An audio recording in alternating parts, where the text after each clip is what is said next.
A carne assumiu a dor, assumiu o sofrimento para nos salvar. Eu sei que isso é uma coisa sobre a qual nós podemos nos lembrar o ano inteiro, mas no Natal isso é muito especial, isso é muito vívido. E eu gostaria de tratar com vocês hoje a esse respeito. Mas eu queria começar pelo fim. Qual o fim? A morte de Cristo na cruz e a sua ressurreição. Por que falar da morte de Cristo e da ressurreição quando nos aproximamos? Se ela esquecer a mensagem da cruz. Jesus morreu na cruz, foi sepultado e ao terceiro dia ressuscitou. Mas a notícia da ressurreição dele ainda era uma espécie de boato. E o que acontece? Alguns discípulos estavam indo embora de Jerusalém. Não os apóstolos, mas os discípulos, outros discípulos estavam indo embora de Jerusalém. Eles tinham ido celebrar a Páscoa. E agora tinha acabado a festividade da Páscoa, era hora de voltar para casa. 2 deles voltavam para Emaús, voltavam muito tristes. Eu quero que vocês abram suas Bíblias em Lucas capítulo 24. Eles voltavam muito tristes porque eles tinham tido uma decepção inacreditável. Aquele homem maravilhoso, aquele homem que fazia milagres, aquele homem que pregava, ele era o Messias, ele era o Salvador, ele era o Redentor de Israel.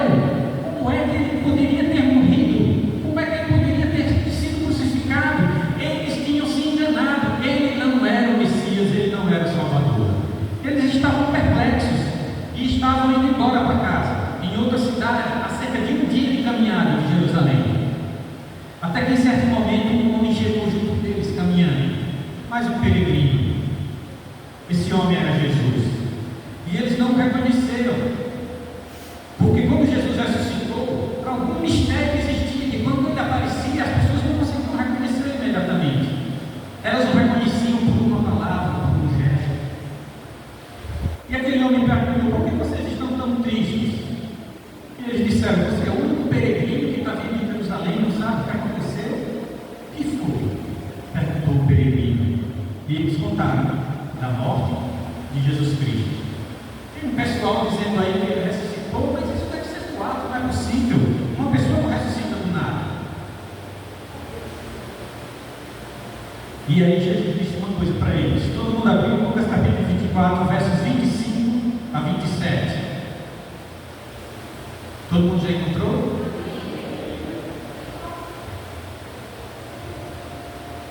Lá está escrito o seguinte: e ele lhes disse: como vocês custam a entender, e como demoram a crer em tudo o que os profetas falaram. Não deviam Cristo sofrer estas coisas para entrar na sua glória? E começando por Moisés e todos os profetas, explicou-lhes o que constava a respeito dele em todas as Escrituras. Obviamente, naquele tempo não havia o Novo Testamento. Todas as Escrituras eram o que a gente hoje chama de Antigo Testamento. Era o que os judeus chamam de Ataná. E Jesus explicou profecias sobre ele desde Moisés. Moisés aqui não quer dizer que foi desde a vida de Moisés.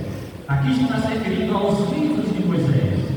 Os 5 primeiros livros da Bíblia: Gênesis, Êxodo, Levítico, Números e Deuteronômio, chamados também de Pentateuco, os 5 livros.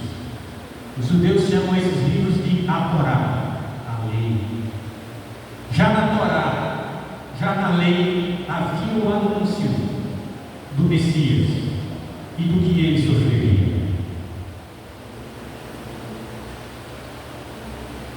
Meus irmãos, às vezes eu me encanto e me inspiro não somente com as palavras das Escrituras, mas também com o que Deus inspirou seus filhos a escreverem poemas, em livros, em hinos. Eu peço a Davi que passe para o próximo quadro. Muitos anos atrás, ainda na década de 80, o grupo Prisma Brasil gravou uma música que a Ásia já cantou várias vezes para mim, em vários sermões que eu preguei muitos anos atrás. A música tem por título Ser Feliz. E ela diz uma coisa que sempre me encantou e me comoveu muito.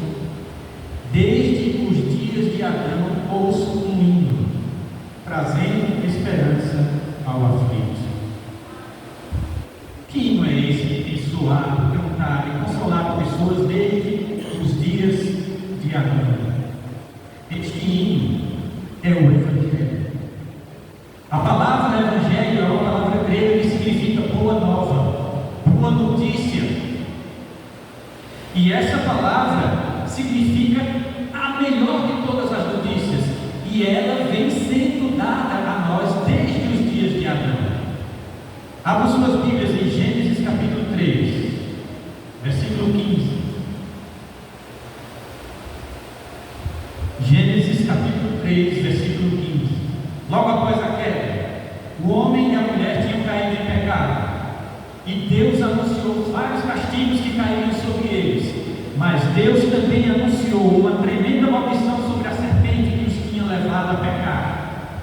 O que foi que Deus disse? Entre outras coisas, Deus disse à serpente: eu porei inimizade entre você e a mulher, entre a sua descendência e o descendente dela.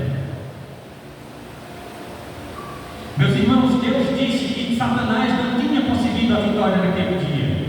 Sabe por quê? Porque ele disse que a mulher, representando toda a humanidade, não se tornaria amiga da serpente, se tornaria inimiga. Vocês são inimigos do diabo. Vocês são inimigos de Satanás. Ele não nos conquistou para ele, não saiu de graça. Deus não tinha deixado de graça. E ele disse mais: colocarei inimizade entre a sua descendência, a descendência da serpente, todas as forças das trevas e o descendente dela. Ou descendente dela. Essa palavra descendente também pode ser traduzida descendência, ou seja, é um coletivo representando toda a humanidade. Mas também pode ser traduzida no singular, por descendente. Um descendente da mulher seria mais do que todos inimigo da serpente, seria mais do que todos inimigo de Satanás. E Deus continua: este descendente lhe ferirá a cabeça e você lhe ferirá o calcanhar. Satanás fere o nosso calcanhar todo dia. Satanás fere o nosso corpo todo dia, ao trazer sobre nós pecado, vergonha, tristeza, sofrimento, provação. Mas Deus prometeu que a descendência da mulher esmagaria a cabeça dele. Você esmagará a cabeça da serpente, porque Deus prometeu. Mas acima de tudo, porque o descendente já fez isso. O descendente da mulher, que Paulo diz, é Jesus Cristo. Imediatamente após a queda, Deus já anunciou o Evangelho. Deus já anunciou a vinda do descendente que esmagaria a cabeça da serpente. Pode passar. Obrigado. Eu gostaria de fazer como Jesus, que explicou para aqueles dois tudo o que o Antigo Testamento dizia dele. Mas aquele, meus irmãos, foi o maior estudo bíblico da história, maior que aquele, viu, sobre a divindade, porque durou o dia inteiro. Infelizmente a gente não tem a noite inteira, então eu vou ter que resumir. Caim e Abel, todo mundo conhece a história, mas uma coisa importante naquela história: Abel ofereceu um cordeiro. Por isso que o sacrifício dele foi aceito, porque ele entendia que a morte do Cordeiro de Deus que tira o pecado do mundo é que iria salvar a humanidade. Abraão e Isaac. Isaac representava Jesus, que foi oferecido pelo Pai em sacrifício. Porém, mais ainda do que Isaac, representava Jesus, o Cordeiro que Abraão encontrou na montanha. Aquele Cordeiro foi sacrificado no lugar de Isaac, porque aquele era o Cordeiro de Deus que tira o pecado do mundo. E vocês sabem quem é o Cordeiro de Deus que tira o pecado do mundo. João Batista disse: é Jesus Cristo, é este aqui que vocês me viram batizar. Na primeira Páscoa, e isso está no Êxodo, os israelitas passaram sangue de cordeiro. Cada família, cada grupo de família sacrificou um cordeiro, pegaram o sangue daquele cordeiro, passaram nas laterais e no arco superior da porta. Para quê? Para que quando o anjo da morte passasse para ferir os primogênitos do Egito, a casa que estivesse marcada com o sangue do cordeiro não seria atingida. Nela o anjo da morte não entraria, porque ali estava o sangue do cordeiro que tirou o pecado do mundo. Isso me lembra as palavras de Paulo ao carcereiro: creia no Senhor Jesus e será salvo, tu e a tua casa. Onde tinha o sangue do cordeiro, aquela casa era salva. Creia no Senhor Jesus e serás salvo, tu e a tua casa. Talvez você pense: como vai ser isso? Meu esposo é incrédulo. Eu não sei, Deus prometeu. Creia no Senhor Jesus e serás salvo, tu e a tua casa. Meus filhos são incrédulos. Jesus prometeu, tu e a tua casa. Minha mãe, minha família, meus pais são incrédulos. Jesus prometeu, tu e a tua casa. Mas Rosivaldo, a salvação é individual. Como é que vai ser isso? Eu não sei. Deus prometeu. Creia no Senhor Jesus e serás salvo, tu e a tua casa. Acredite nisso. Ouso dizer que vocês estão vendo isso se cumprir hoje.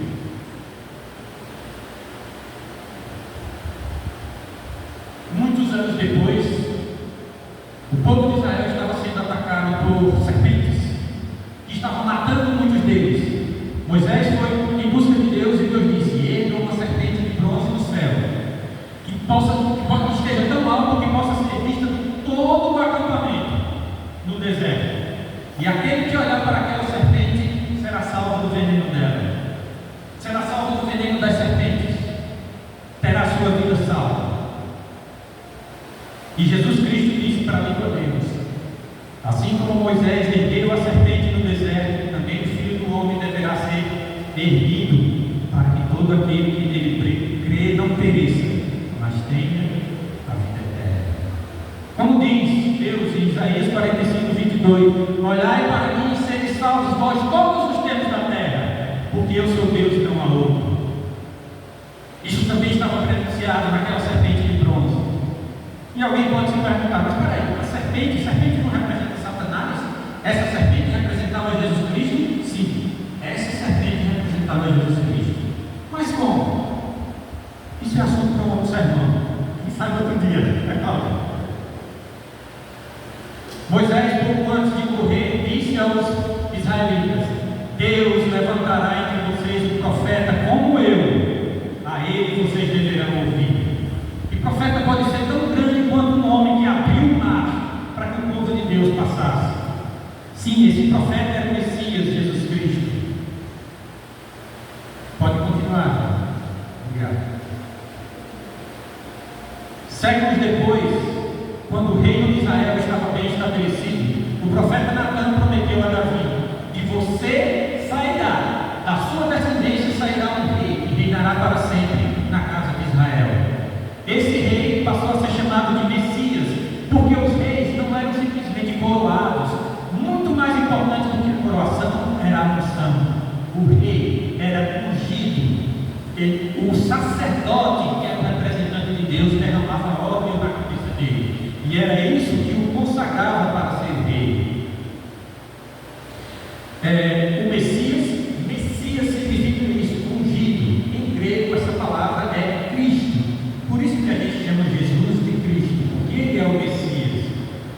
Acontece que o próprio Davi cometeu crimes muito graves. Davi não cometeu apenas pecados, Davi cometeu crimes muito graves.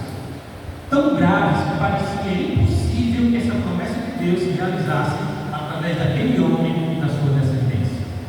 Depois desses crimes de Davi, nunca mais houve paz em Israel, nem na vida dele, nem depois.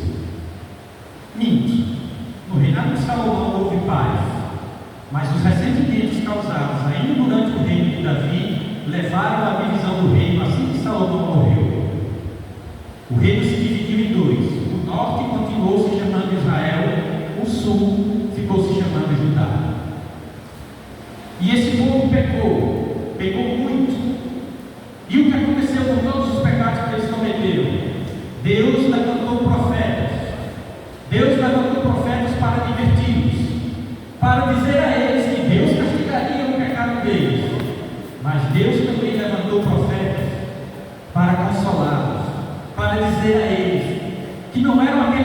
pecados que seriam o fim da história.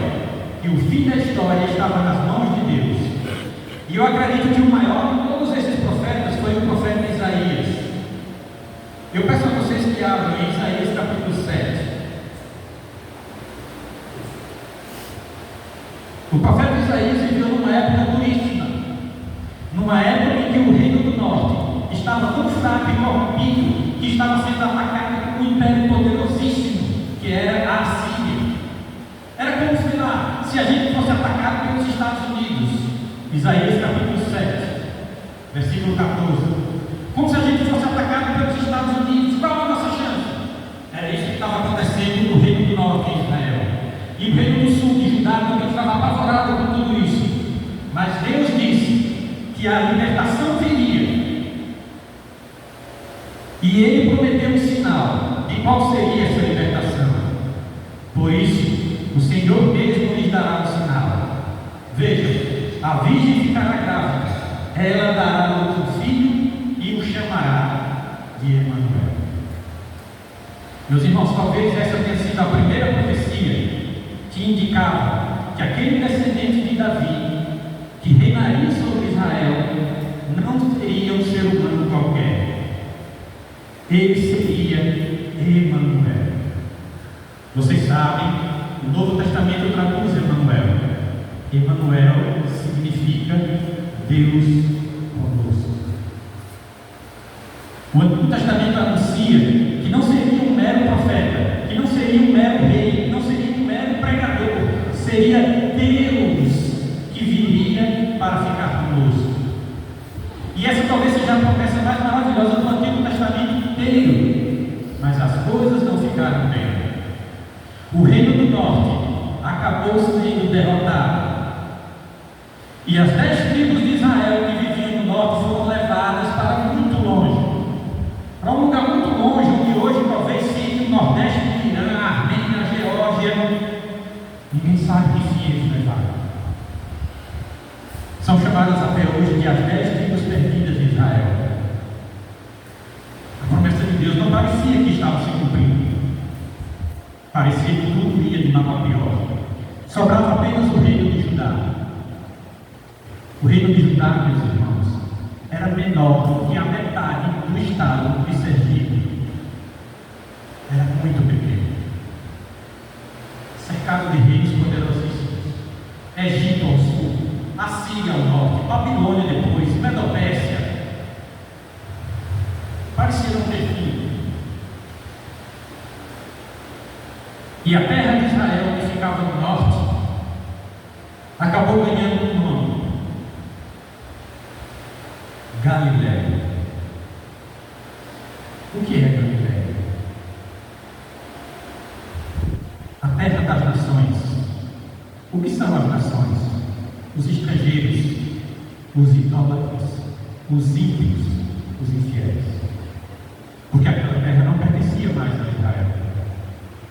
Mas em Isaías capítulo 9, versículos 1 a 2, está escrito assim: esse tempo de escuridão e desespero, no entanto, não durará para sempre. A terra de Zebulon e de Naftali será humilhada. Zebulon e Naftali eram duas dessas tribos do norte. A terra de Zebulon e de Naftali será humilhada, mas no futuro, a Galiléia dos gentios, localizada junto à estrada entre o Jordão e o mar, se encherá de glória. Onde o inimigo mais prevaleceu, foi onde a glória de Deus mais se revelou. É onde a glória de Deus mais se revelaria. O povo que anda na escuridão verá grande luz. Para os que vivem na terra de trevas profundas, uma luz brilhará. Só havia paganismo, idolatria e igualdade, onde antes era terra do povo de Deus. Mas isso não mudaria para sempre. O próximo versículo, versículos 6 a 7, Isaías continua: por que essas trevas não durariam para sempre? Porque um menino nos nasceu, um filho nos foi dado, o governo estará sobre os seus ombros, e ele será chamado Maravilhoso Conselheiro, Deus Poderoso, Pai Eterno e Príncipe da Paz. Seu governo e sua paz jamais terão fim. Reinará com imparcialidade e justiça no trono de Davi para todo sempre. O zelo do Senhor dos Exércitos fará que isso aconteça. O zelo do Senhor dos Exércitos fará que isso aconteça. O mal pode prevalecer no mundo. O ódio a Deus pode prevalecer no mundo. Mas Deus zela pelos seus. Deus zela por você. Deus tem zelo pelo seu povo. Deus tem zelo pela sua igreja. E por causa deste zelo que Deus tem, Ele mandou um menino. Um menino que seria maravilhoso conselheiro, Deus poderoso, Pai eterno e príncipe da paz. Vocês sabem que era Jesus, que seria Jesus Cristo. Eu quero ler mais um texto aqui, de Miqueias, capítulo 5, versículo 2. Irmãos, o livro de Miqueias está bem longe do livro de Isaías. Mas isso é porque as pessoas, a tradição da publicação da Bíblia organizou os livros mais ou menos por afinidade temática. Mas Miqueias viveu na mesma época que Isaías. Eles foram contemporâneos. Eles pregaram para o mesmo povo, para os mesmos reis. E Miqueias foi ainda mais específico em dizer de onde viria esse menino maravilhoso conselheiro. Diz assim: e você, Belém Efrata, que é pequena demais para figurar com um grupo de milhares de Judá, de você que sairá aquele que há de reinar em Israel, e cujas origens são desde os tempos antigos, desde os dias da eternidade. O profeta Miqueias anunciou que daquela cidadezinha pequena, Belém de Judá, uma cidade pequena, uma aldeia, um povoado, sairia aquele que reinaria em Israel. E ele diz ainda mais: ele existe desde os tempos antigos, desde a eternidade. Porque não houve um tempo em que Deus Pai existisse sozinho. Deus Filho existe com o Pai desde os dias da eternidade. Então vocês veem que a revelação foi cada vez mais progressiva, cada vez mais completa, cada vez mais esclarecedora. Deus disse até um lugar onde o futuro rei de Israel nasceria. Belém, não por acaso, é a cidade onde nasceu Davi. Mas sabe o que aconteceu, meus irmãos?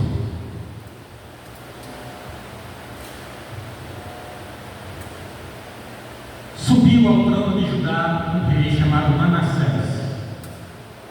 E ele odiava todos os profetas de Deus. Porque os profetas de Deus reprovavam os pecados deles. E ele pegou o profeta Isaías, mandou amarrar um tronco e serrar aquele tronco no meio com o profeta junto. Quando acabou o reinado dele, alguns reis melhores vieram. E esses reis mandaram consultar profetisas e profetas. E eles disseram: o que Manassés fez contaminou esta terra de tal modo que não tem mais retorno. Contaminou esta terra de tal modo que não tem mais como forma de compensar o que ele fez. Vocês todos continuarão nesses caminhos de pecado. E esses caminhos de pecado se tornarão tão severos que acontecerá com vocês o que aconteceu com o reino do norte. O reino de Judá também será destruído. E vocês serão levados cativos para uma terra estranha. E foi o que aconteceu. Um século depois de Isaías, mais de um século depois de Isaías, o reino de Judá caiu. E a terra santa inteira ficou sem o povo de Deus nela. Aquela promessa de Deus de uma terra de onde brilharia a glória do Senhor não tinha como se cumprir, porque não havia mais povo. Deus não tinha mais um povo dele aqui na terra. Mas Isaías também disse que quando isso acontecesse, sobraria um restinho. Um restinho. E eu não vou ler aqui o texto, mas ele diz que do tronco de Jessé nasceria um ramo. Sabe quando você corta uma árvore e fica só aquele topo no chão, e aquela árvore morreu, e você vira as costas e vai embora, volta uma semana depois e tem um broto nascendo dela. Foi isso que aconteceu com o povo de Deus. Lá na Babilônia, o resto que ficou continuou fiel a Deus, e eles passaram 70 anos no cativeiro, até que Deus mandou outra profecia, uma profecia que foi até antes, foi Isaías que antecipou. Abram em Isaías capítulo 40, por favor. Isaías capítulo 40.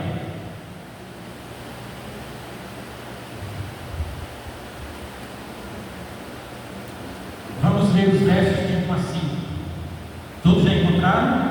Se alguém tiver dificuldade, nós temos também um telão aqui, que eu espero esteja visível o suficiente. Mas diz assim: Console o meu povo, diz o Deus de vocês. Falem ao coração de Jerusalém e anunciem que o tempo da sua escravidão já acabou, que a sua iniquidade está perdoada e que ela já recebeu em dobro das mãos do Senhor por todos os seus pecados. Deus disse: fale para o povo que ainda está no cativeiro. Consolem, porque acabou o castigo deles. Deus irá restaurá-los. Deus iria trazê-los de volta para a sua terra. E Deus cumpriu isso. E aí tem uma profecia absolutamente maravilhosa. Uma voz clama: no deserto preparem o caminho do Senhor. Vocês lembram dessas palavras, né? João Batista: quem é você? Eu sou a voz que clama no deserto. Pois isso foi dito 700 anos antes pelo profeta Isaías.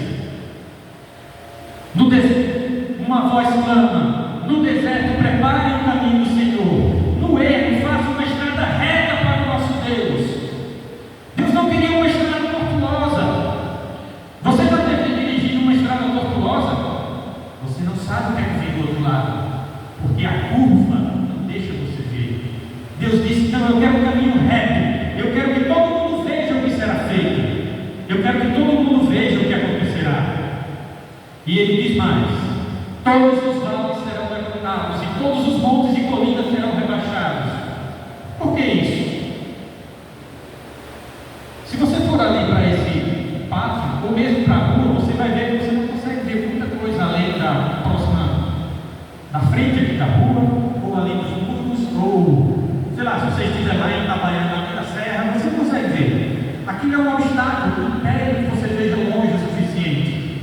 Por isso que Deus disse: todos os montes serão abaixados. Você está lá no fundo de um vale, você não consegue enxergar direito. Alguém aqui já enxergar direito a paisagem além? Quem quer que já tenha, sei lá, passeado pelo Grand Canyon do São Francisco viu isso. Sua visão está limitada, porque as paredes permitem que você veja.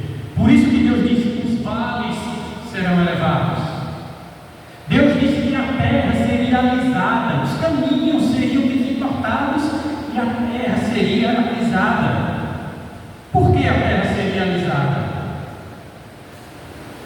Ele continua: o que é tortuoso será retificado e os lugares ásperos serão aplanados.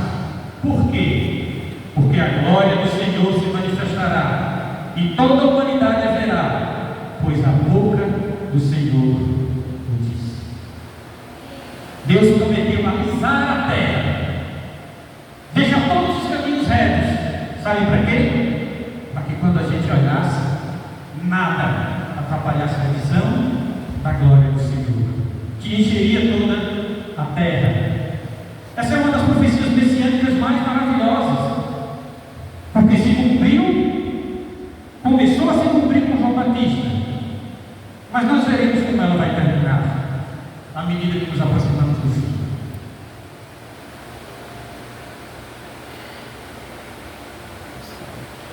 Eu peço que vocês abram agora em Lucas capítulo 2.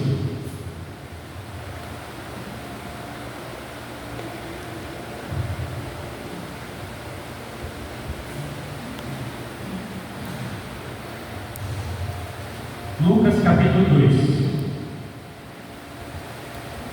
versículos 8 a 16. Está muito pequeno ali, eu acho que não dá para vocês lerem, né? De onde vocês estão. Mas é fácil encontrar Lucas, né? Lucas é o terceiro evangelho, terceiro livro do Novo Testamento, capítulo 2, versículos 8 a 16. Posso ler?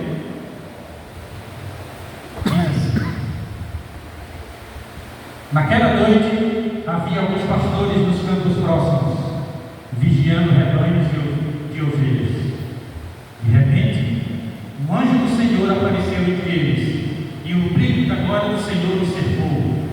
Ficaram aterrorizados, mas o anjo lhes disse: não tenham medo, trago boas notícias.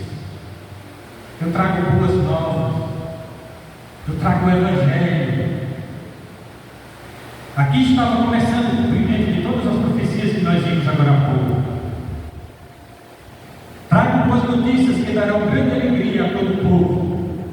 Hoje em Belém, a cidade de Davi, nasceu o Salvador, que é Cristo, o Senhor, que é o Messias. Lembram? Messias, Cristo, ungido. Vocês reconhecerão por este sinal.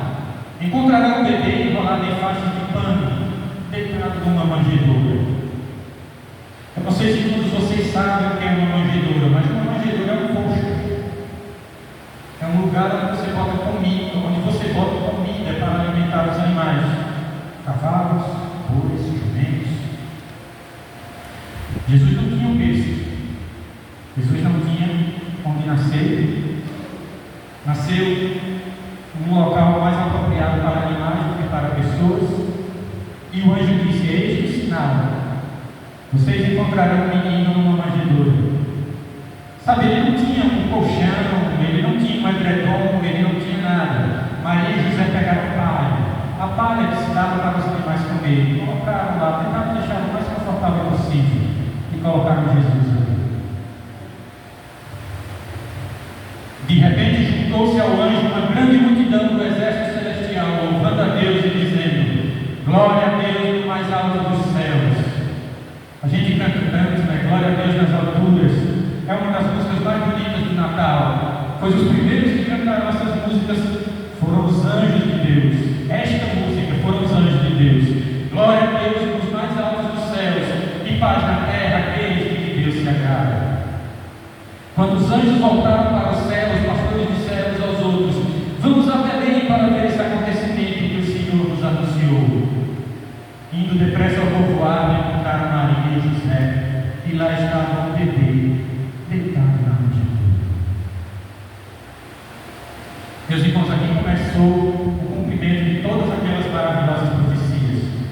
E eu sinceramente não tenho palavras nem modo de expressar o quanto este relato consola e aquece o meu coração.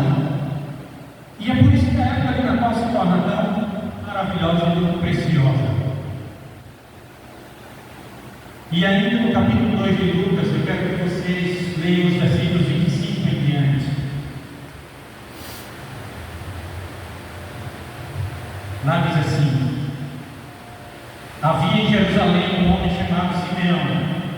Simeão significa Deus ouviu. Deus ouviu. Que era justo e piedoso e que esperava a consolação de Israel. E o Espírito Santo estava sobre ele. Fora-lhe revelado pelo Espírito Santo que ele não morreria antes de ver o Cristo do Senhor. Ouvido pelo Espírito, ele foi ao templo. Quando os pais trouxeram o menino Jesus para fazer conforme requeria o costume da lei, Simeão tomou nos braços e louvou a Deus, dizendo: ó soberano, como prometeste, agora podes despedir em paz o teu servo, pois os meus olhos já viram a tua salvação, que preparaste a vista de todos os povos, luz para a revelação aos gentios e para a glória de Israel, teu povo. Meus irmãos, o relato de Simeão é uma coisa incrível. Ele era um homem idoso, ele já estava velho, Ele era um profeta. Não um profeta como Isaías, como Daniel, como Jeremias. Não, um profeta menor, muito menor. Durante 400 anos, só uma curiosidade aqui, o último profeta da Bíblia, que foi Malaquias, viveu 400 anos antes de Cristo. Durante 400 anos, nem profecia o povo de Israel teve. Não receberam profecia, não receberam a palavra de Deus. Talvez se cumprindo aquela outra que dizia: andarão em busca da palavra de Deus e não a encontrarão. E cadê todas aquelas promessas? Desde os dias de Adão, Deus prometia. Veja, Israel esperava Jesus, esperava o Messias, havia séculos, mas a humanidade esperava um Salvador, havia milênios, e ele nunca chegava. E o que aconteceu na vida de Simeão meio que refletiu o que aconteceu na história da humanidade. Talvez ele tivesse 20 anos quando ele recebeu essa mensagem de Deus: você não vai morrer antes de ver o Salvador.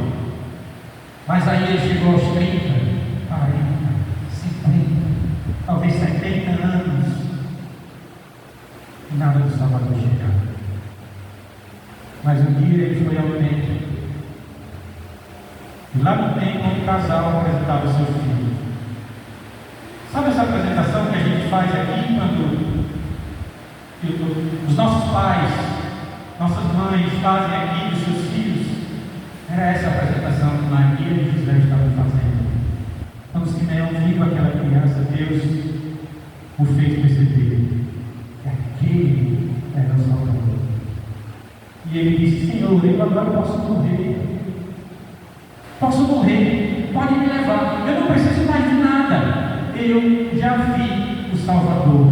Isso é o que basta. Sabe, todas aquelas profecias começaram a se cumprir ali. Quando a glória de Deus se revelou no brilho daqueles anjos, era a glória de Deus prometida em Isaías, que estava começando a brilhar sobre nós. Quando Simeão viu aquela criança, era a glória de Deus que estava começando a se revelar ao seu povo Israel. Mas eu disse para vocês que não existe manjedoura sem cruz. Nos versos 34 e 35, Simeão foi inspirado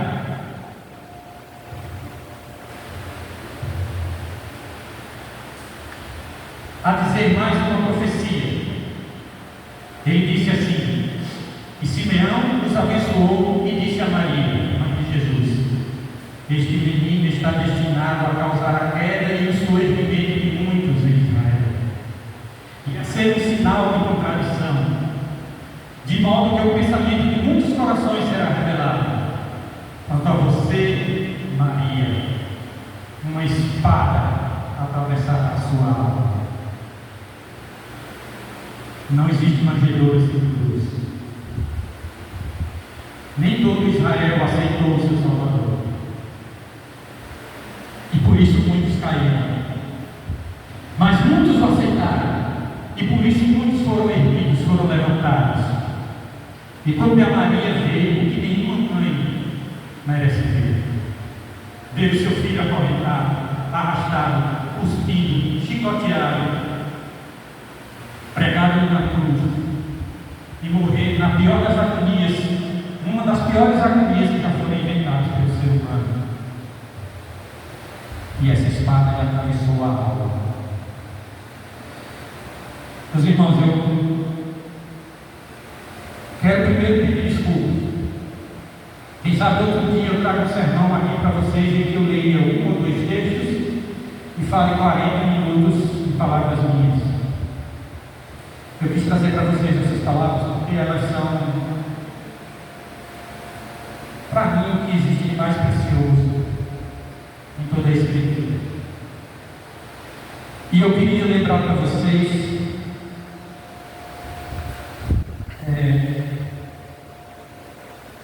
algo que está escrito em Hebreus capítulo 11. Eu acho que muita gente sabe. Neste capítulo, o autor da Epístola aos Hebreus, alguns acham que foi Paulo, alguns secretários assistentes pregação dele, ninguém sabe, mas ele conta a história dos heróis da fé. Ele faz como Jesus, desde o começo, desde a criação, passando por todos. Adão, Abel, Noé, Moisés, Abraão, Davi. E aí eles estavam com o mesmo problema que eu. Pode passar. Eles estavam com o mesmo problema que eu, faltava tempo. Versículo 32, por favor. Hebreus capítulo 11, versículo 32. Ele diz assim: que mais direi? Não tenho tempo para falar de Gideão, de Baraque, de Sansão, de Jefté, Davi, Samuel, os profetas, os quais pela fé conquistaram reinos, praticaram a justiça, alcançaram o cumprimento de promessas e fecharam a boca dos leões, apagaram o poder do fogo e escaparam do fio da espada, da fraqueza tiraram força, tornaram-se poderosos na batalha e puseram em fuga exércitos estrangeiros. Houve mulheres que pela ressurreição tiveram a volta de seus mortos. O autor de Hebreus está falando aqui dos vencedores de Deus, aquelas pessoas que tiveram fé em Deus, aquelas pessoas que tiveram fé na promessa do Salvador, e elas foram vencedoras. Mas o que me mais chama a atenção aqui neste capítulo é que o autor também fala dos perdedores de Deus. Deus não teve só vencedores ao longo da história.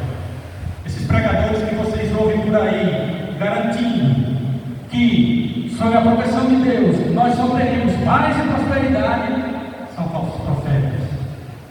Não existe manjedoura sem cruz. E o autor continua: alguns foram torturados e recusaram ser libertados para poderem alcançar uma ressurreição superior. Outros enfrentaram zombaria e açoites. Outros ainda foram acorrentados e colocados na prisão, apedrejados, cerrados ao meio, como foi Isaías. O maior de todos os profetas messiânicos foi cerrado ao meio. Isso é uma coisa absolutamente incompreensível, mas aconteceu. Foram postos à prova, mortos ao fio da espada, andaram errantes, vestidos de pele de ovelha e de cabras, necessitados, afligidos e maltratados. O mundo não era digno deles, vagaram pelos desertos e montes, pelas cavernas e grutas. Esses foram os perdedores de Deus.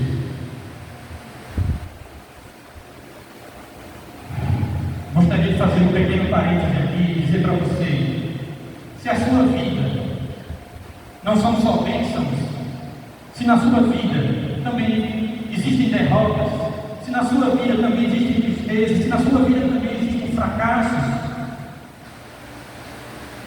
saiba, Deus tem os seus vencedores, e nós somos mais que vencedores em Cristo Jesus, mas nós também somos seus perdedores. Sabe aquele emprego que você não conseguiu porque você tinha de violar o sábado? Sabe aquela nota na escola que você não conseguiu porque o professor detestava você por você ser cristão? Sabe aquela promoção que você não conseguiu na sua empresa porque para se dedicar você tinha de estar inteirado e participante das práticas de caixa 2, de sonegação? Sabe aquela sua empresa que faliu, fechou porque você só conseguiria manter a empresa aberta se você sonegasse impostos, subornasse funcionários públicos, e você perdeu a sua empresa por fidelidade a Deus, por fidelidade à sua vontade? Saiba, você é um dos perdedores de Deus. Eu me lembro de um livro, acho que o primeiro livro de Ellen White que eu li na vida, Filho de Jesus, tem um capítulo assim: a cruz, a derrota que foi a maior vitória. Não tenha vergonha de ser um derrotado de Deus, de ser um perdedor de Deus. O maior derrotado de todos foi Jesus Cristo. E a derrota dele foi a maior vitória de todos. A sua também vai ser, pela graça de Deus. Agora, por que essas pessoas passaram isso? Os versos 13 e 39 do mesmo capítulo dizem uma coisa muito curiosa. Dizem isto: todos estes ainda viveram pela fé, versículo 13, e morreram sem receber o que havia sido prometido. Viram-nos de longe, e de longe as saudaram, reconhecendo que eram estrangeiros e peregrinos na terra. Verso 39: todos estes receberam bom testemunho por meio da fé. No entanto, nenhum deles recebeu o que havia sido prometido. Meus irmãos, Adão, Eva, Abel, Noé, Abraão, Isaac, Jacó, Davi, Moisés, todas essas pessoas só enxergaram a glória de Deus que seria manifestada em Jesus Cristo muito de longe. Só enxergaram de longe. Nenhum deles alcançou a promessa. Aquela promessa que o anjo veio dizer: hoje finalmente cumpriu-se a promessa. Aquela criancinha lá naquela manjedoura é o cumprimento da promessa. Todos aqueles grandes heróis da fé não alcançaram o cumprimento dessa promessa. E sabe por quê? Versículo 40: pois Deus tinha algo melhor preparado para nós, de modo que sem nós eles não chegassem à perfeição. Aquelas pessoas não viram o cumprimento da promessa por sua causa, por minha causa. Deus queria que nós estivéssemos aqui para contemplarmos o cumprimento dessa promessa, para que essas pessoas não chegassem depois ao céu sem a nossa companhia. Eu sei, nós hoje esperamos também o cumprimento de uma promessa maravilhosa, que é a volta de Jesus. E eu sei que muitos de nós começaram nessa espera muito jovens. E eu sei que os anos estão passando. E eu sei que séculos se passaram. Já faz mais de 2000 anos. E eu sei que nós vamos perdendo gente no caminho.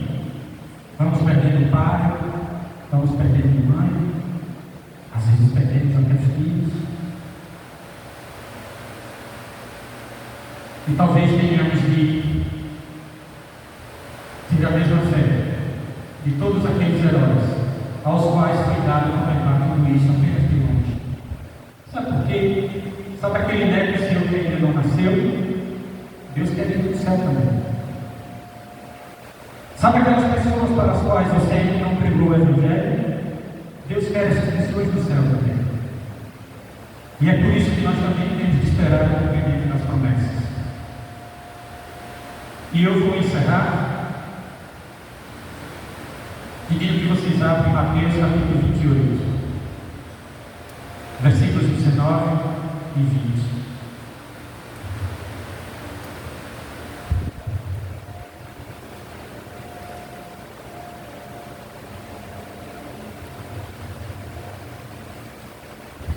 Mateus capítulo 28, versículos 19 e 20. Estas são as últimas palavras de Jesus, registradas no Evangelho de Mateus. Logo antes de subir ao céu, Jesus disse: portanto, vão e façam discípulos de todas as nações, batizando-os em nome do Pai, e do Filho e do Espírito Santo. Sabe aquela promessa de que a terra inteira veria a glória de Deus? Mesmo Jesus aqui na terra apenas começou a cumprir essa profecia. Quando ele estava subindo, ele disse: façam discípulos de todas as nações, levem a glória de Deus para todas as nações. Sabe o que é a glória de Deus? A glória de Deus não é o Sinai trovejando e tremendo, trovejando e sacudindo. A glória de Deus não é o brilho cegante de anjos no céu. A glória de Deus é o amor de Deus demonstrado na cruz. A maior glória de Deus é o amor que Ele tem por nós. E quando você dá um estudo bíblico, quando você fala de Jesus para o seu colega na escola, quando você fala de Jesus para o seu colega no trabalho, quando você fala de Jesus para aquelas pessoas que, sei lá, semana que vem vão ouvir os filhos e você foi lá convidá-las, você está endireitando os caminhos para que as pessoas não se percam e possam chegar a ver a glória de Deus. Vocês estão elevando os vales, vocês estão aplainando as montanhas e fazendo se cumprir a maior e mais gloriosa de todas as profecias, ensinando-os a obedecer a tudo que eu lhes ordenei, e eu estarei sempre com vocês até os fim dos tempos. Meus irmãos, Emmanuel quer dizer Deus conosco. Deus não esteve conosco apenas quando Jesus desceu aqui e caminhou por esta terra. Ele continuou conosco hoje. Ele ainda é Emmanuel. Ele ainda é Deus conosco. E Ele será para todo sempre, até o fim dos tempos. E lá em Apocalipse está escrito, sabe o quê? Lá, na nova terra, na cidade celeste, Deus mesmo estará com eles. Ele será Deus conosco para toda a eternidade. O nosso irmão Isaías agora vai nos tocar mais uma vez com as palavras de um cântico.